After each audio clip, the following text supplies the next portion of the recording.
Qu'est-ce que le jugement dernier? Le jugement dernier est un jugement de damnation et non de délivrance, que donc le jugement dernier n'est pas un salut.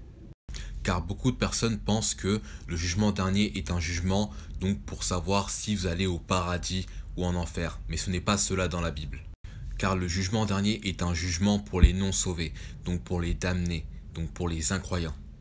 C'est ce qu'il dit dans Apocalypse 20 du verset 11 à 14 qui dit « Et je vis un grand trône blanc et celui qui était assis dessus devant la face duquel la terre et le ciel s'enfuirent. Et il ne fut trouvé aucune place pour eux.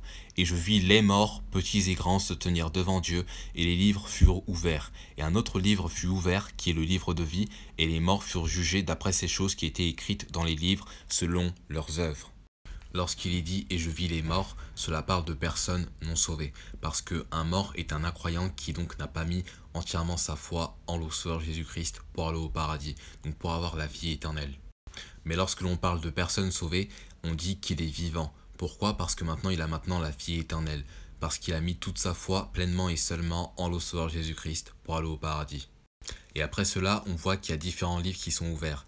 Il y a plusieurs livres qui sont ouverts, mais aussi le livre de vie qui est donc un livre où il y a tous les noms des personnes sauvées. Et on voit que les morts, donc les personnes non sauvées, furent jugées d'après ces choses qui étaient écrites dans les livres selon leurs œuvres. Ces personnes-là seront donc jugées par ces livres selon leurs œuvres, et que donc ces livres-là sont donc la Bible, donc qui est composée de différents livres, donc 66 livres, et que donc simplement ils seront jugés de par cela. On peut bien comprendre que si une personne est jugée de par la Bible selon ses œuvres, il sera directement damné pour l'enfer, pour l'éternité.